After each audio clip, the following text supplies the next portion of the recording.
Arr, grog. Hey everyone, it's episode 5 of the Sideshed podcast. It's Peter Fickling here. Keri, Warbis and Matthew are along for the ride.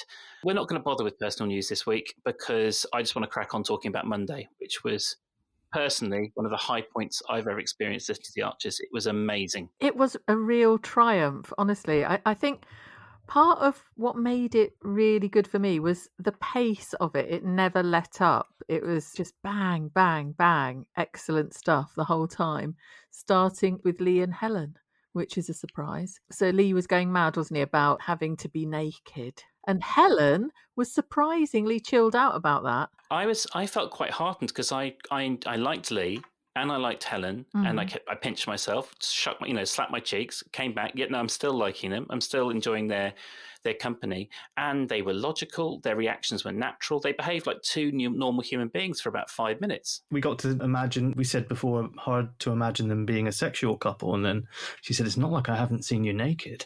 So we know they've done it at least once. It didn't sound like Helen, though, to me. It was very sort of, unusual. Maybe Lee is changing Helen. I mean, I've said this 100 times, but it feels like the characters are all being. There's the whole show feels like it's going through a bit of a sort of a sea change. They're bringing on some of the new characters, some of the younger guys. They're retooling some of the older characters. They're moving people like Lillian and Kenton and Justin and sort of David and Ruth into a whole different sort of phase. And Lee and Helen are obviously going to be sort of slightly more avuncular. What's the auntie equivalent of avuncular? But anyway, whatever that is, Helen's going to sort of be taking that slightly more sort of warm, maybe Susan-like role. And if that's the way they're going to go, I'm willing to wipe the slate clean and sort of start from scratch on those two. I tweeted out that I thought she was initially going to do her nut when she found out that Lee had agreed to go Starkers on a bank holiday afternoon. Well, she did afterwards, but she was totally fine with him. She knew it was going to be naked, and she was quite chilled, like you said, with the idea of him going along to do it, even kind of jokey about it.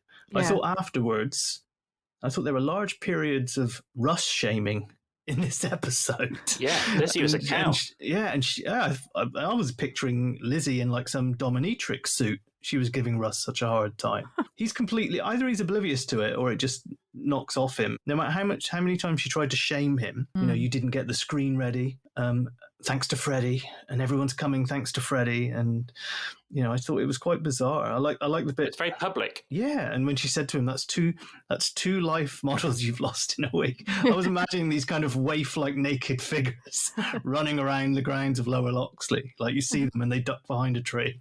And she referenced the Oscar Wilde quote, didn't she? To lose two. Yeah, is careless. To lose two. Yes, exactly. Yeah. I thought and Joy obviously appeared at that point earlier on in the episode, and she was like saying, "Lee is such a beautiful man." And I loved it when she said, "I'm very creative. I did art A-level." That made me she's laugh. The only person who did art A-level who is creative, and I say that's someone who is sat in a room full of equally untalented people drawing a bowl of fruit. I did art A-level, thanks. Oh no, you're a good artist, aren't you? I've seen some of your stuff. Well, I mean, one of the things that came out after the pod last week was that both Keri and I have posed for life drawing classes. We have, and we failed to bring it up on the podcast. And did you do the Russ approved full frontal standing up cock and balls pointing at the audience pose, or were you kind of demurely draped over a chair? I didn't. Yeah, that was I was naked and sitting down, which I think is arguably worse. And did people get to see Matthew's pride and joy? That's the question. I guess they did. They got to draw it as well, so they got to take it home. Somewhere out there, listeners, if you were one of the people at that life drawing class, please feel free to send in any daubs you have of Matthew's daub. Matthew, did you deploy the strategic scarf? I didn't, unfortunately, but I did have a screen, as I recall. All I remember was it's just incredibly uncomfortable. You never realise how incredibly uncomfortable it is sitting in one position for such a long period of time. Yeah. But I liked Russ's delivery. Had all the right inflection when he said "in the buff," when he said he wouldn't be able to teach the class. He was amazing. He was the actor who plays Russ. I don't know who he is. He did an absolutely cracking job. If they are trying to get rid of Russ, I'll be disappointed because Matthew, you were. I think it was the first episode of the Cider Shed where you were very vocal about your love of Russ. Yeah, he's a very amusing character. I mean, everything that's annoying about him, I find amusing. I know for some reason it winds people up, and I know why people have a problem with him and Lily. I get all that, but it is a soap opera, guys. And I find his character really funny. The best bit was when Helen told him that he should be the model. Mm-hmm. Yeah. And he was like, no, yeah, how can I possibly? But he obviously wouldn't, would he? He's fine bossing Lee around and expecting him to stand naked in front of all the villagers. Well, when I used to dislike Lee before I sort of forgave him, I sort of made a prediction that it might be a micropenis plot for Lee, and then now I'm thinking Russ. I don't know why I'm obsessed with penis size, but maybe it was because Russ reacted very strongly to the idea of being asked to pose. You would have thought he'd style it out a bit. Said he couldn't teach and be in the buff, could he? That was his excuse. But I mean, I thought Lee was a bit of a chicken as well, didn't you? I mean, considering he gave it the big one when he did his old boot camp workout routines, Full Metal Jacket, were screaming at everyone. Basically, when he had to pose naked, and I don't know what the exact pose was, but I mean, Helen that was where I think she started to be a little bit like she was with the blowing out of the candles. She was like, "Don't try and make him feel guilty." Yeah, because it was the charity for a mental health thing, wasn't it? And she was like, "Don't guilt trip him into doing this." You know, when you hear about Sting and his wife Trudy, they have kind of like 25 hours of foreplay before they finally sort of get to the vinegar strokes and get to try and give each other orgasms. Do you not feel that's what we're doing with the lead up to the conversation about joy? Wonderful, wonderful joy. What, this was like a tantric build up? Exactly. To joy getting naked. A long teasing conversation about Russ and Lee and their potential stripping off, and then just before we get to the final. Yeah, I've been preparing for it. As you know, I'm recording in my pantry. I've stripped down and I've drank 500 ml of ayahuasca, so I'm ready to talk joy. It was just the casualness with which she just went, "I can do it if you like," and then just next thing you knew, off were her clothes. Yeah, Lizzie was like, "Oh, she stripped off already." Yeah. Russ said, "Oh, I'm going to have to go and adjust that pose," and then Lizzie says, "Oh, I think you're going to have to." And the way it was written, you could see everything. You knew exactly, the way they told you all the little details, so you could almost feel Joy striding off to the tent. Her clothes came off in a nanosecond, and there she was, growler out, staring at her new neighbours, ready to give it, and all of this with a slight eye on the election. And it didn't really seem that they'd have told the class that this was about to happen, and then you just heard this massive round of applause as a naked Joy appeared from behind the screen. Who was it you said that she looked like? And I absolutely agreed with you, Keri. It was Jane McDonald is who I always imagine her as. Yeah, so but the way that Joy described herself, are we thinking she might be even more ample? Well, not that Jane McDonald's a very well put together lady, but do you think there might be more of Joy? Well, curves are more interesting, she said, didn't she? Exactly. And then Russ had this kind of moment where he drifted off and went, "Yes, they are actually." And I was like, is he going to be able to teach the class with a stalk on? He's getting a little bit too excited here. But Lily and Elizabeth are emaciated, aren't they? That's the kind of the picture I get. Is they're kind of, barely fill a pair of jobbers, sort of, country stick insects. So Lily runs off with Rex, and Russ and Joy become an item. Are we not thinking Rex and Pip after the... a bit twisted, wouldn't it? The church?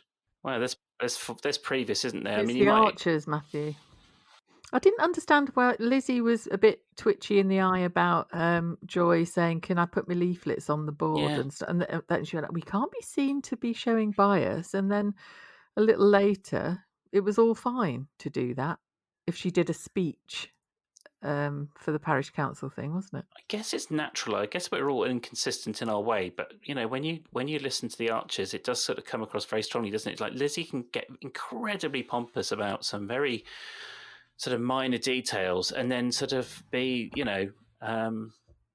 getting drunk with Vince and crashing into a meeting with a potential artist. You know, someone who's going to exhibit in her business. So it's, you know, she's unpredictable. Yeah, someone who isn't unpredictable is Adam, and he was weird again.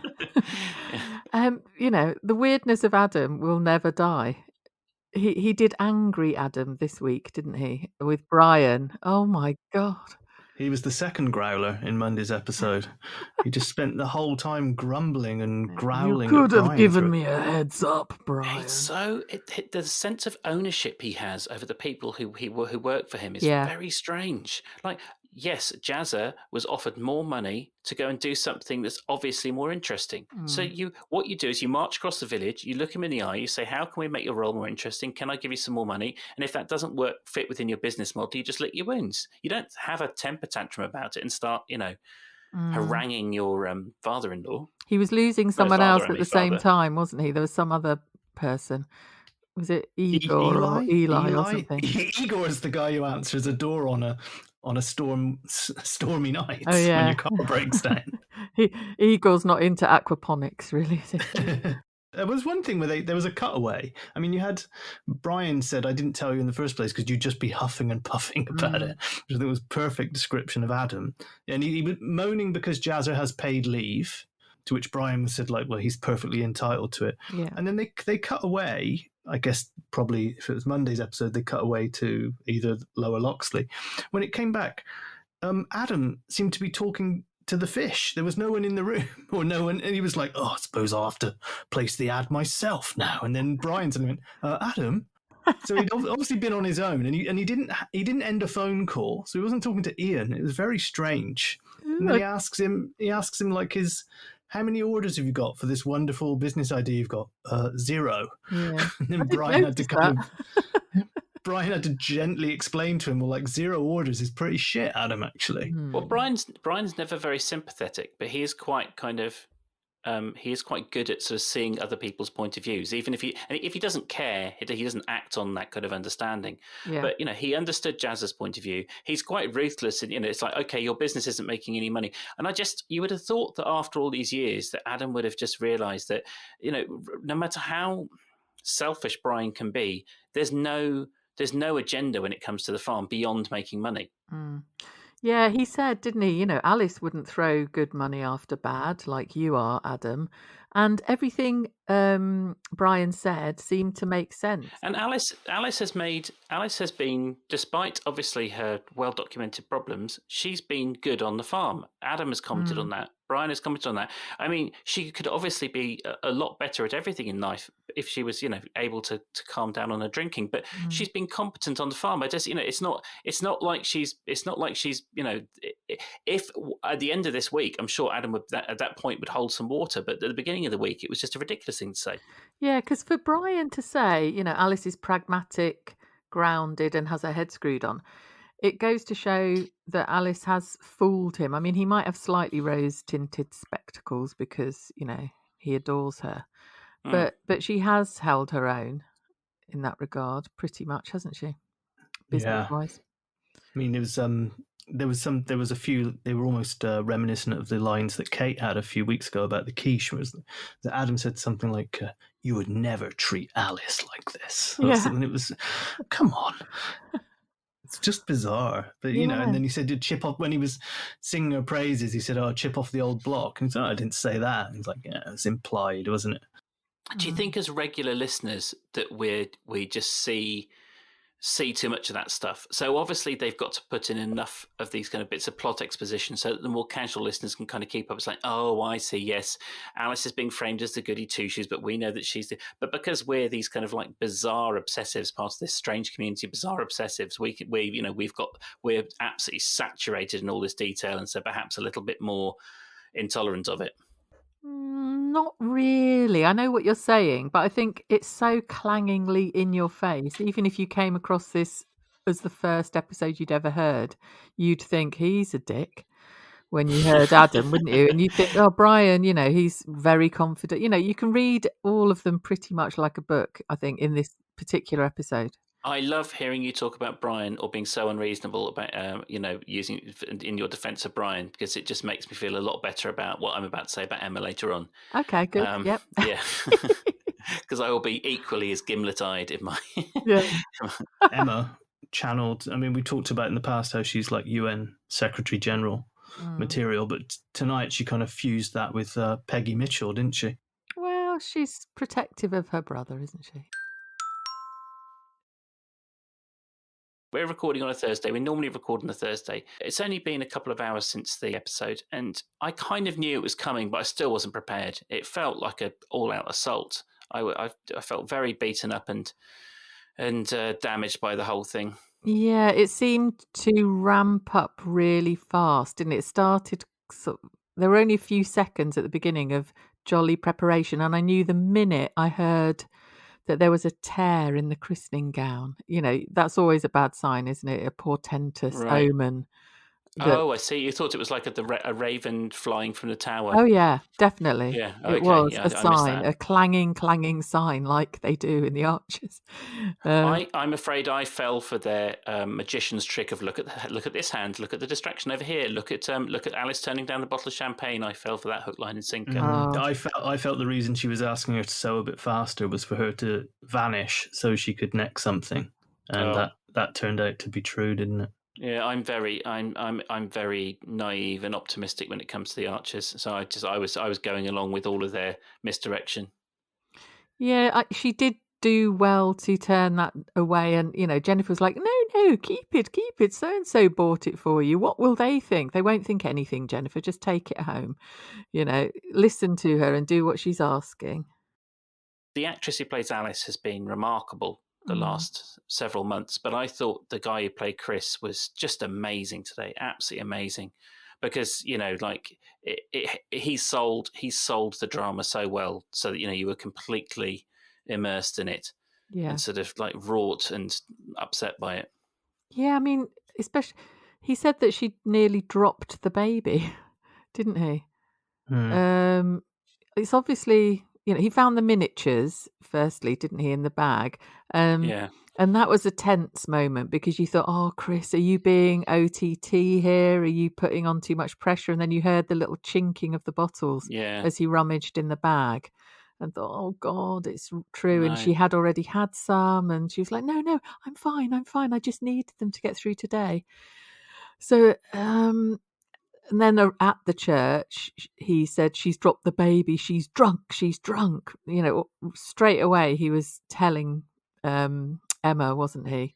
I will say, Keri, you've got two happily grown up and healthy kids.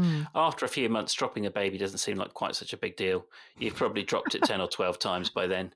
It's like, unless there's blood pouring out of its eyes, you're probably like, just wipe it down. Keri, did you ever drop one of your little smashers? No. Like a big proper... No, not once. I didn't. No, I haven't dropped them ever. No. Well, it's about time you give it a go. Shall I try it tonight? Straight after the podcast. Go downstairs, pick Mimi up and, give her a little drop. She's nearly 21, but I'll give it a good go. You and Mimi have been doing some sort of early morning exercising recently. So this could be something you could just build in to little pick up, little drop down, little pick up, little drop down. Whilst we're walking around the park. Yeah. I mean, it'd be probably quite a good bonding exercise. Yeah, it'd be good for my abs. I felt that, to drag things back to the Archers, I felt that there was probably a production, obviously because of COVID, there was production issues. I felt that there should have been lots more shrieking from the Aldridges and the Carters in the background of this scene. There should have been more involvement from other family members, and it wasn't. It was just isolated between. There was reference that she's heard everything of Susan, but it was just Emma, Alice, and Chris. I thought it could have benefited more from like a stunned Jenny or some sort of comment from the audience who were sitting in the church would have been great. But they were outside. I felt that it happened outside, didn't it? They hadn't gone into the church. Yeah. So they will have been aware of a kerfuffle and a bit of shouting, but I don't think they'll know the fullness of it. It kind of just ends with Alice sounding like she's completely alone in the car park. Yeah, and her going, my little girl. I mean, it is so annoying that, and I know we've touched on it before, that Yeah, I mean, obviously Chris is pushed to his breaking point, but possibly avoidable, all of this, if they just tell her parents and his parents, and it just this shame that they've been trying to save themselves, as we all knew would happen, has now just exploded in this nuclear option, which is in the car park of the christening. It's just and nobody again knows how to deal with it properly. You know, I don't think Chris is angry. He's scared. He's terrified. Emma's protective. I didn't think anyone came out of it looking good, if I'm honest. And Twitter is interestingly split into 3 camps. There's the supporting Alice camp. She's ill. Chris is being awful to sort of rip the baby away from her camp. Then there's the poor Chris. How on earth would he know what to do? He's protecting the baby camp. And then there's the 3rd camp who are like having feelings of care about both Chris and Alice. Because they're both struggling and both don't really know how to handle things. So I think I'm in camp 3, really. Yeah, I think you can sit quite happily between the first 2, and then I don't see why it has to be column. You know, just you have to pick one. Alice needs help. Chris obviously needs help. Chris has been naive in supporting Alice's desire to hide the truth. He's he's already cracked and had to tell a few people just for his own sanity. And he should have had the, I don't know. I'm not criticizing Chris when I say this, but you just wish that he had the confidence to say to her, frankly, your privacy is not as important as getting you the help you need. And that is your parents and your sisters and your, Debbie, for instance. And he could have said to her, call Debbie. She's not in the country. She'd be the perfect person for him, for Alice to lean, to reach out to. And leaving Alice alone, is a very worrying thing again. If she is literally abandoned at this moment, I worry about what she'll do. Where will she go? I think, if she does disappear because she's so distraught, I think she might go to the Isle of Wight and sort of walk into the sea or something. Do you think that's the route they're going to go down, that Alice could do something as dreadful as killing herself or just running away? From a completely selfish point of view, and I've said it so many times, I just want it over and done with. I want to move back to, we've had the slave plotline, we've had Kirsty's fallout, we've had the alcoholism. It's been very heavy for a very long time.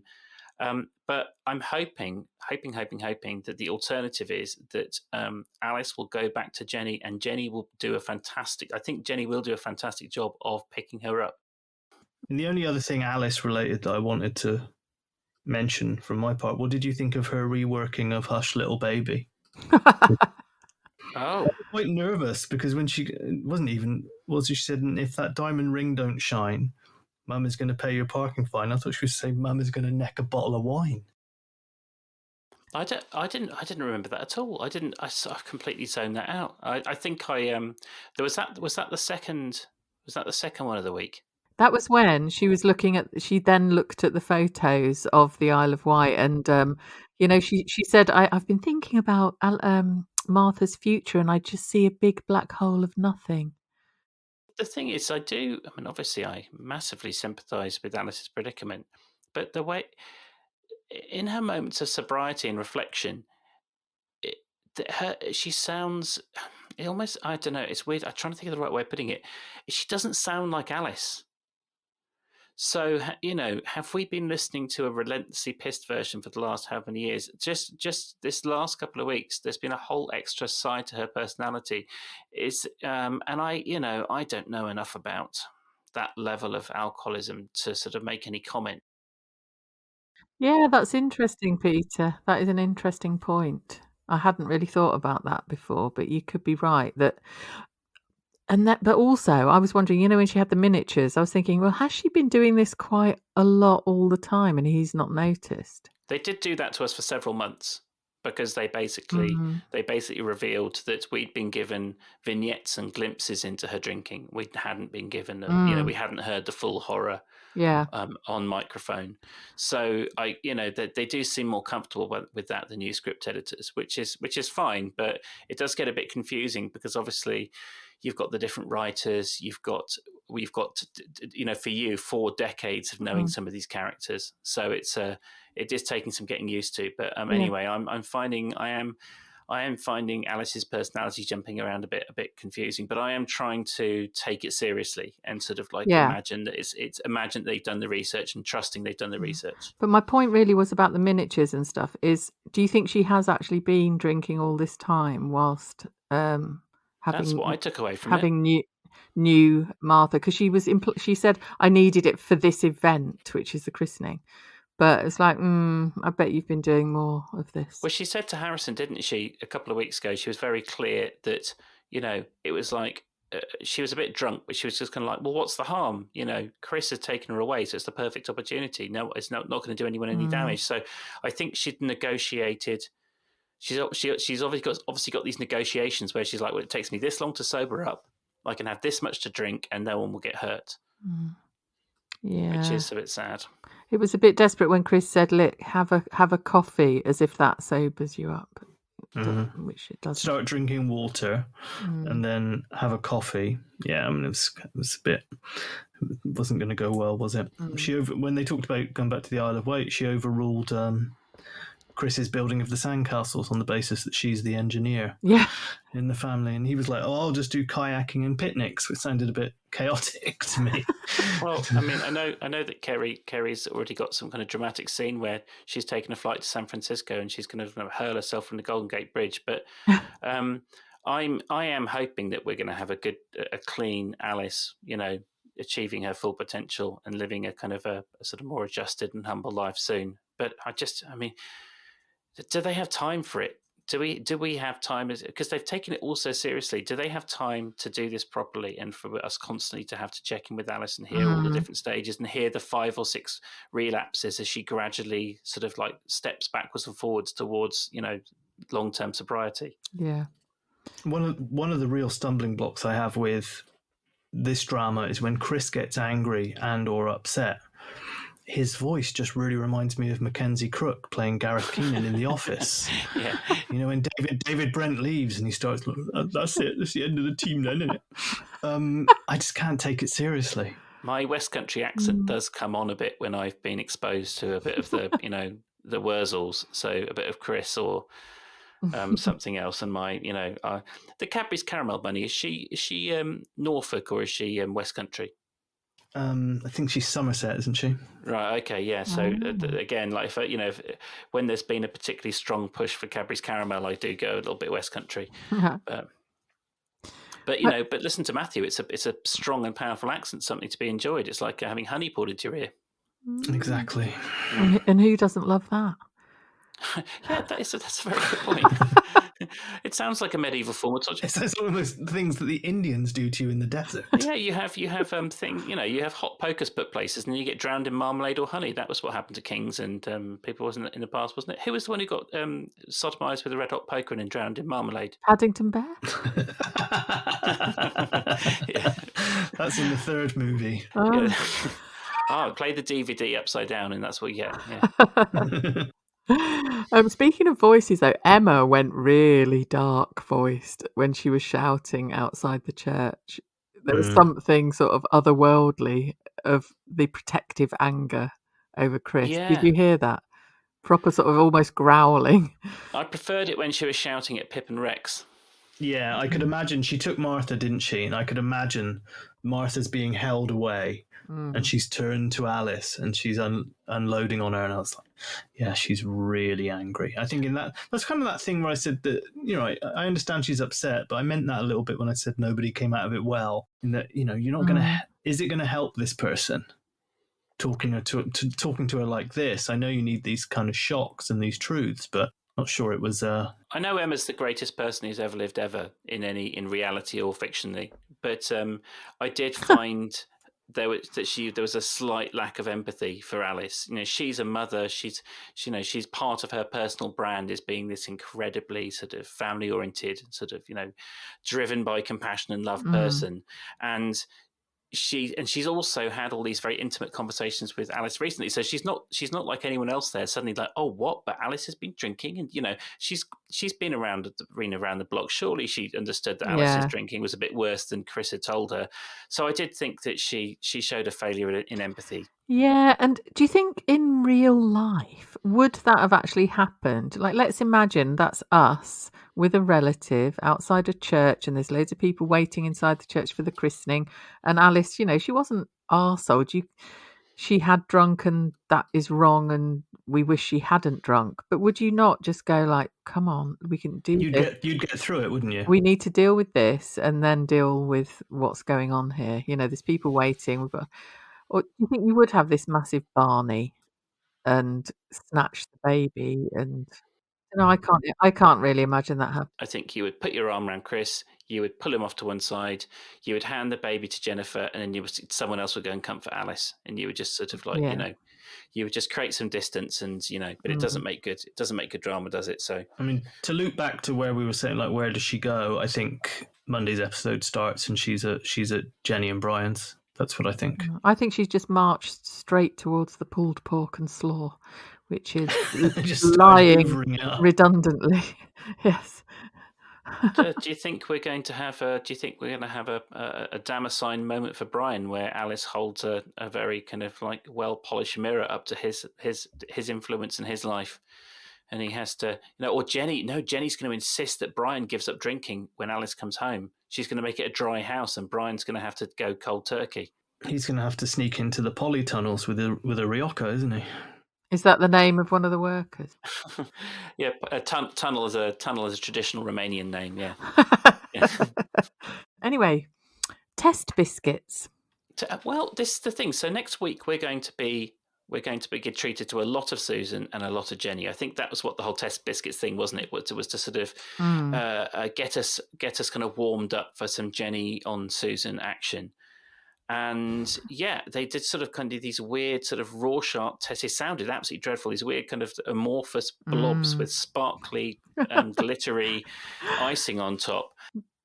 Jenny showed a sort of like uncharacteristically generous side in appraising Susan's efforts. Yeah, she realised, didn't she? Bless her. Jennifer was enormously snobby about the party favours that were pink everything, pink party bags, pink crepe paper, pink confetti. I thought this was marvellous. It was so ridiculous and so very Susan to be doing, wasn't it? I've got a special cutter that looks just like Martha's face, and then she ordered it, didn't she? She what? She said she ordered it. Oh yeah. And then Neil said that they look like Darth Vader. Yeah. That was. And Jenny was kind of, I don't think it's going to quite fit with my theme. But then, yeah, there was this kind of heartwarming moment when they kind of bonded over how shit they were when they went to see them. Yeah, but it was all because Susan said, you're doing everything for this, and it's been such a terrible year, and baby Martha's brought such joy to my life that I just wanted to do something. And I think it melted Jennifer's heart a little bit, didn't it? And she went, oh, go on then. Let's make some thicker icing. Crack off. Get a thicker base for your icing, and that should work. I like that bit. She was like, so we'll be eating her face, will we? Yeah, perfectly normal, covered in edible glitter. Yes. Did we speak about petrochemical foam bananas? No. That was Mia doing a questionnaire stroke chat up of Rory. I mean, I don't know. What's got more E numbers?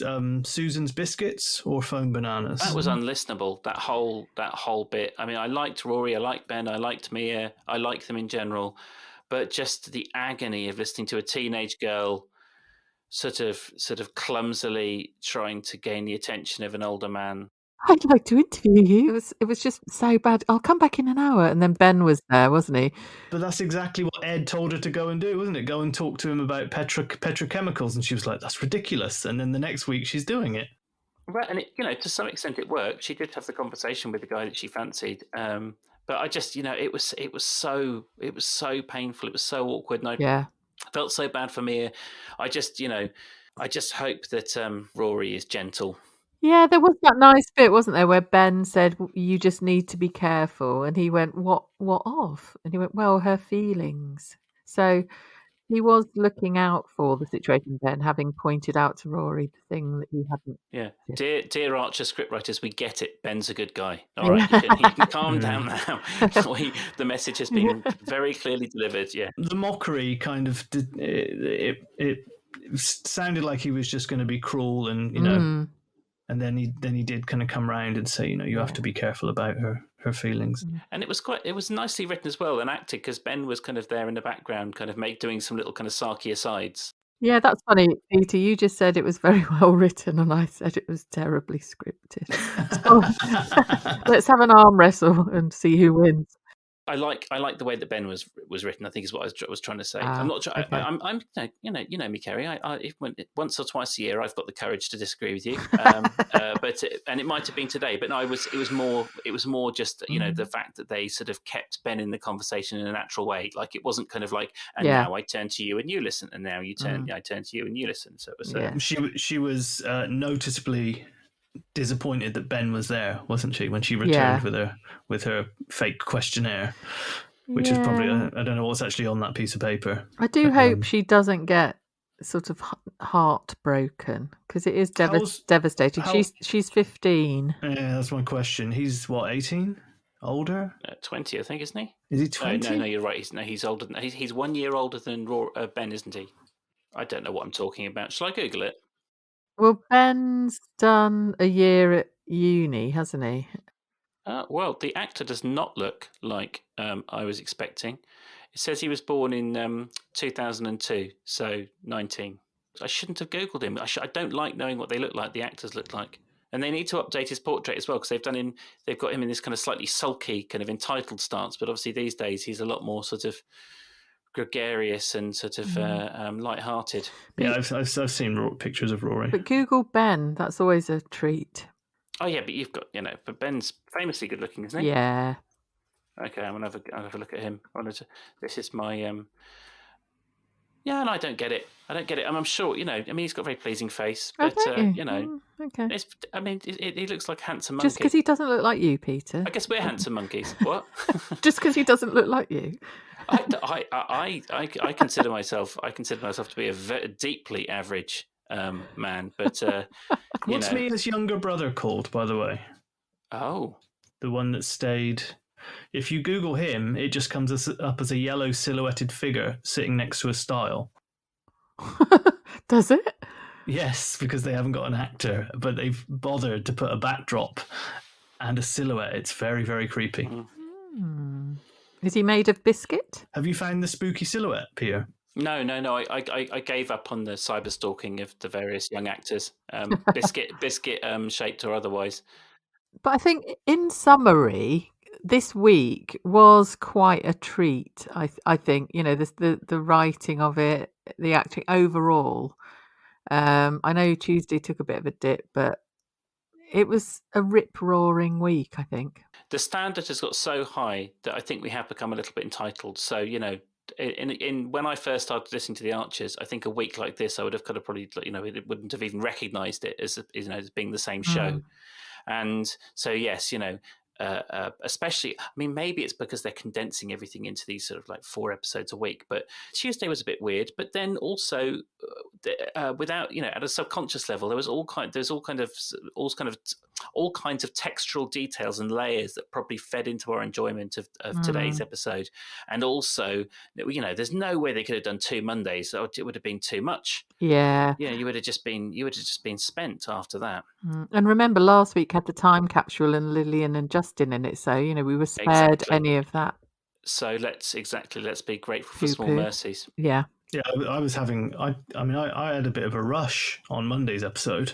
I could barely. I had to at the beginning. At the end, I had to go right back to the beginning and listen again, because I felt like.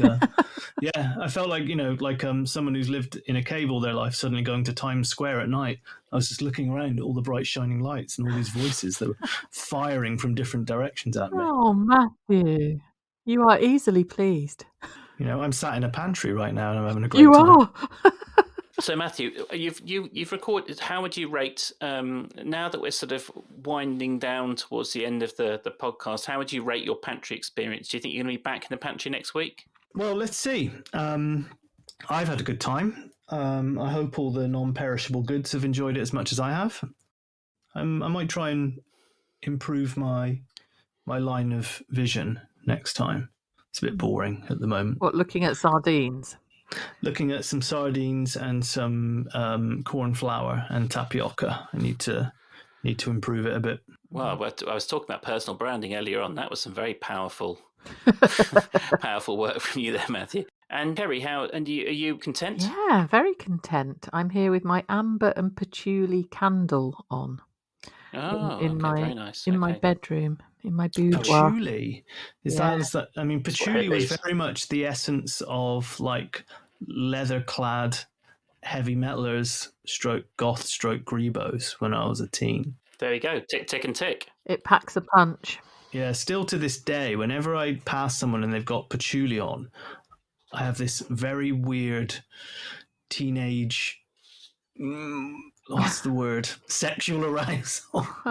It's like this moment of like being back to being on heat when you're a teenager in like the summer of love and all that kind of stuff. Okay, well, when you go to Portugal later on in the year, Keri, do not pack the patchouli, or do. One of the two, depending how you feel about Matthew's wedding vows. And so, how about you, Peter? Let's ask you. I'm sitting in my little office. I'm very content. Last week, we discussed about positive things that people could do to help us spread the word on the podcast. Please, could people go out and go to the Apple website or the app, or go on your app and give us a thumbs up or a star rating, and even a review if you've got the time. That would be absolutely fantastic. That would be a really positive thing you could do for us. I think I looked at the statistics, something like 60% of our listeners are on Apple. So, if you've got time to do that, that'll be absolutely fantastic. We're going to try and come up with some other bits and bobs.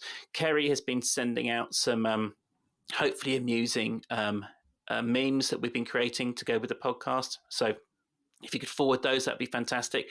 And I've been speaking to someone who actually knows what they're doing about Facebook. And Matthew, I haven't told you this before, but I let you down massively. I set up our Facebook account in all kinds of terrible ways. So the conversation. You mildly confessed to it, but did I? Yeah. Anyway, there's more to come. I royally screwed up. I spoke to someone and they basically just said, "Yeah, you did that wrong and that and that." Anyway, so I've got to apologise to Matthew off air. And so, yeah, if you guys could chip in with that, that'd be fantastic. We'll come back with some more stuff because obviously we're all working towards the glorious moment that is Keri's brutal grilling on mic. Keri, Twitter news. Yeah, we've broken the 500 followers mark, which is marvellous. Fantastic. Yeah, and every day new people join us, which is brilliant. Lots of activity on there. There's a nice little community talking to each other via our threads. They're a really, really funny bunch. So if you want to email us, it's hello@thecidershed.com. And if you want to find us on Twitter, then it is @thecidershed_pod. And on Facebook, I think it's the same, isn't it, Matthew? The Cider Shed podcast is our group. And I was just counting our members went up a little bit slower on Facebook, but I think we're in the... Well, we've already found out who the problem is on Facebook, and it's me. So anyway, I will be trying to be less of a problem and may hopefully make it a bit of an easier place to navigate. So thanks as always. Big, huge thank you to Keri and Matthew for putting up with all of my nonsense. We had some more recording snafus today, but we got through them all right, didn't we? Yeah, if the recording has saved, yeah. Good point. So yes, this becomes like if a bear shits in the woods, because this might not go out. Huge thanks to everyone. Enjoy the week, and we look forward to talking to you next week. Bye.